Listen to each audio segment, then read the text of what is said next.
Hi friends, నేను మీ MK talks. అందరూ ఎలా ఉన్నారు? మనం ఈరోజు అయితే సీడ్స్ లడ్డు అంటే గింజలతో లడ్డూని ఎలా ప్రిపేర్ చేసుకోవచ్చో ఈ వీడియోలో అయితే చూద్దామండి.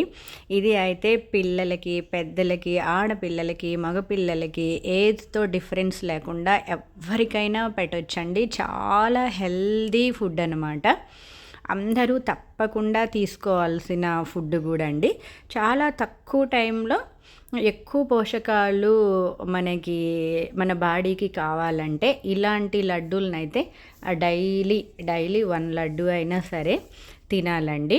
నేను దీనికోసం గుమ్మడి గింజల్లో 2 రకాలు వైట్వి, గ్రీన్ కలర్ ఉంటాయి కదండి, అవైతే తీసుకున్నాను. అన్నీ ఒక్కొక్క కప్పు.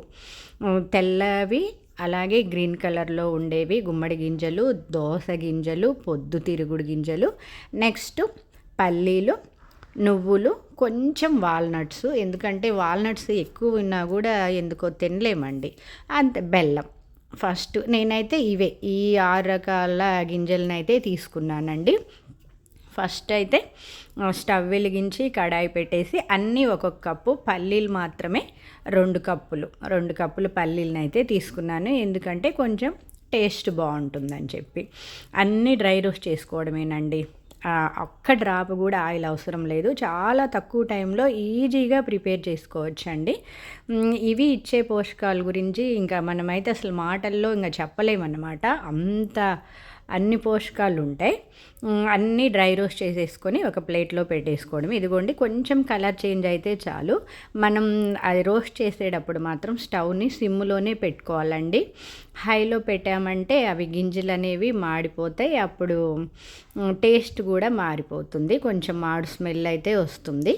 అందుకని చెప్పి స్టవ్ని అయితే లోలో పెట్టుకొని ఇవి వేయించుకోవడమే కొంచెం టైం పడుతుంది. మిగిలిన ప్రాసెస్ అంతా చాలా ఫాస్ట్గా అయిపోతుంది. బెల్లంని కూడా మెత్తగా నేనైతే ముందే దంచి పెట్టేసుకున్నా అండి. అంటే ఇది ప్రిపేర్ చేయడానికి ముందే బెల్లాన్ని కూడా మెత్తగా దంచి అయితే పెట్టేసుకొని ఫస్ట్ గుమ్మడి గింజల్ని, అలాగే దోస గింజలు, అలాగే పొద్దుతిరుగుడు గింజలు, ఇవి దానికి విడివిడిగా రోస్ట్ చేసుకోవాలండి. ఎందుకంటే అన్నీ ఒకేసారి వేసామనుకో కొన్ని త్వరగా కుక్ అవుతాయి, రోస్ట్ అయిపోతాయి. కొన్ని స్లోగా రోస్ట్ అయిపోతాయి. ఈ త్వరగా కుక్ అయిపోయాయి అన్నీ ఒకేసారి వేయడం వల్ల అవి మాడిపోయే ఛాన్స్ ఉంది. అందువల్ల ఇవైతే విడివిడిగానే ఇలా రోస్ట్ చేసేసుకొని ఒక ప్లేట్లోకి తీసుకొని మిక్సీ పట్టుకునేటప్పుడైతే అన్నీ కలిపి ఒకేసారి అయితే మిక్సీ పట్టేసుకొని లాస్ట్ రౌండ్లో బెల్లం యాడ్ చేసుకోవడమే. నేనైతే యాలకులు కూడా వేయలేదండి, ఎందుకంటే ఆ స్మెల్ అందరికీ నచ్చదు. మా బాబు అయితే తినడు.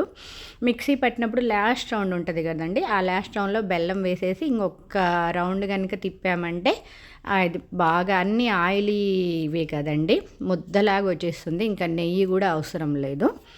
అంతే అండి, కొంచెం వేడిగా ఉన్నప్పుడే రౌండ్స్ చుట్టేసుకున్నామంటే సీడ్స్ లడ్డు అనేది రెడీ అయిపోతుంది.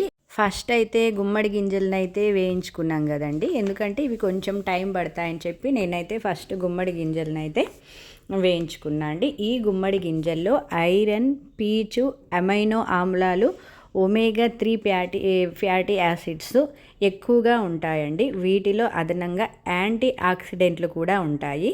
ఈ గుమ్మడి గింజలు తినడం వల్ల క్యాన్సర్ రాకుండా నిరోధిస్తుందండి. అందువల్లే ఖచ్చితంగా మనం ఇలా సీడ్స్ లడ్డు చేసుకునేటప్పుడు గుమ్మడి గింజలను అయితే ఖచ్చితంగా యూస్ చేయండి, హెల్త్కి చాలా మంచిది. నెక్స్ట్ బెల్లం మనకి తెలుసు కదండి, బెల్లంలో ఐరన్ కంటెంట్ ఎక్కువ ఉంటుంది. నెక్స్ట్ వచ్చి పొద్దుతిరుగుడు గింజల్లో విటమిన్ ఈ అనేది ఎక్కువగా ఉంటుందంటండి ఈ పొద్దుతిరుగుడు గింజల్లో. ఇది గుండె ఆరోగ్యాన్ని, రోగ నిరోధక శక్తిని అయితే పెంచుతుందంట పొద్దుతిరుగుడు గింజలు అనేవి. ఇవైతే మనకి సూపర్ మార్కెట్లో దొరుకుతూ ఉంటాయండి, ఇవి పెద్ద కాస్ట్ కూడా ఏం కాదు. నెక్స్ట్ దోస గింజలు, వీటిలో అయితే విటమిన్, మినరల్స్ పుష్కలంగా ఉంటాయంటండి. యూరిన్ ఇన్ఫెక్షన్ను అలాగే కిడ్నీలో రాళ్ళనైతే నియంత్రిస్తుందంట.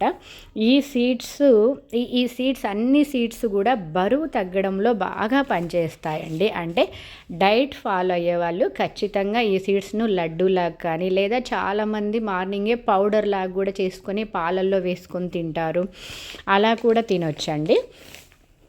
ఇవి డైట్ ఫాలో అయ్యే వాళ్ళకైతే ఇదైతే ఒక చక్కని పరిష్కారం అనే చెప్పొచ్చు. నెక్స్ట్ వచ్చి వేరుశనగ, ఇంకా పల్లీల గురించి చెప్పనక్కర్లేదండి. డైలీ నాకు తెలిసి ప్రతిరోజు ఈ పల్లీలను అయితే ఖచ్చితంగా ఏదో ఒక టైంలో అయితే యూస్ చేస్తాం. ఎందుకంటే డైలీ చట్నీ అయితే చేస్తాం కదండి. ముఖ్యంగా ఈ పల్లీల్లో అయితే శరీరంలో ఉండే చెడు కొలెస్ట్రాల్ని అయితే తగ్గిస్తుందంటండి. అందుకనే పల్లీలతో ఆడించిన ఆయిల్ని అయితేనే వంటల్లో యూస్ చేయాలంటారు. నేనైతే మిల్లు దగ్గరికే వెళ్ళేసి పల్లీలు అప్పటికప్పుడు ఆయిల్ అక్కడే కొంతసేపు ఓపికగా కూర్చొని, కొంతసేపు ఏం కాదండి 1 అవర్ పడుతుంది, ఆయిల్ ఆడించుకొని అప్పుడు మాత్రమే తెచ్చుకొని ఆయిల్నే యూస్ చేస్తా అండి.